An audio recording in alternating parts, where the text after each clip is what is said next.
सांग माने आपण माने ते निश्चय पनीर खाइदेबे। कौन केबे नड़िया रे पनीर खाइछन्ति कि?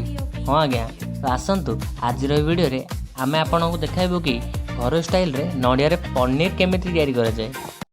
तो जय जगन्नाथ सांग माने, तो नड़िया रे पनीर करी बनबा पई प्रथमे हमकु कता छड़ेथिबा गोटे बड़ नड़िया दरकार। आ नड़िया को फटाइबा परे नड़िया पर जो ब्राउन कलर लेयर पतला अंशटी अच्छी ताको भलसे छड़ाइबा जेमिति नड़ियाटी पूरा धला देखाଯିବ। तापर नड़िया गुड़ी को छोट छोट साइज रे काटिकी पानी रे धोई देबे।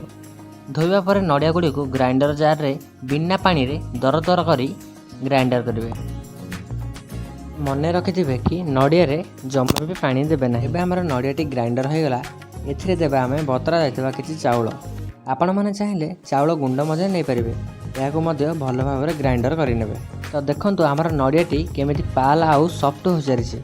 तो एथिरे देबा 3 चमच कॉर्न फ्लोर आ स्वाद अनुसार लूण एंड याको भल भाबरे मिक्स करी गोटे छोटिया थाली को बाहर करि देबा।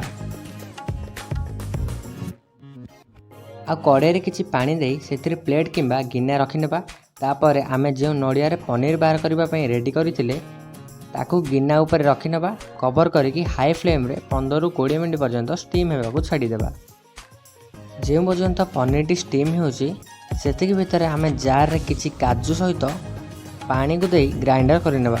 काहे ना एही काजू पेस्ट को आगो को हमको काम रे आसीबो। तो एबे हमर 15 ରୁ 20 मिनिट हो सारिछि।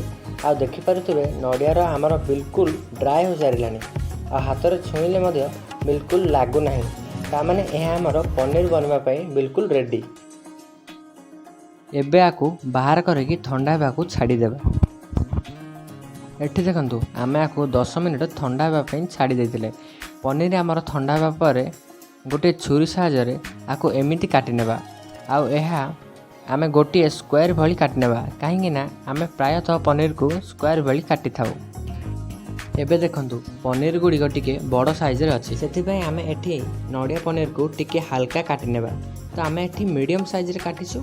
आपण चाहिले बड़ किंबा आपणक साइज रे काटि परिबे।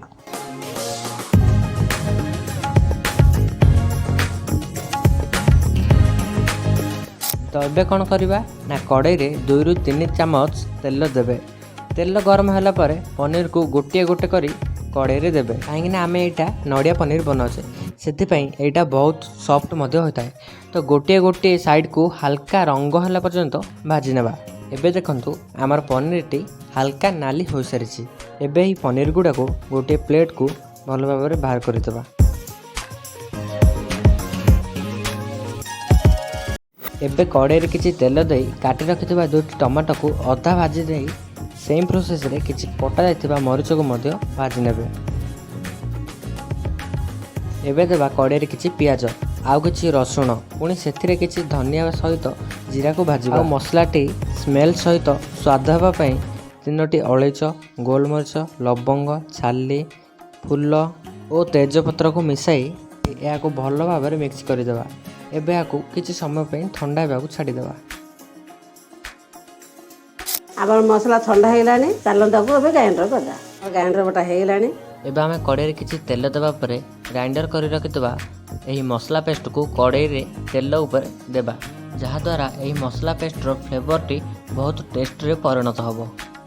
एथिरे देबा आमे एबे रखितबा काजू बटा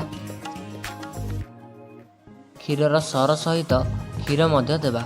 याको भल भाबरे मिक्स करिबा।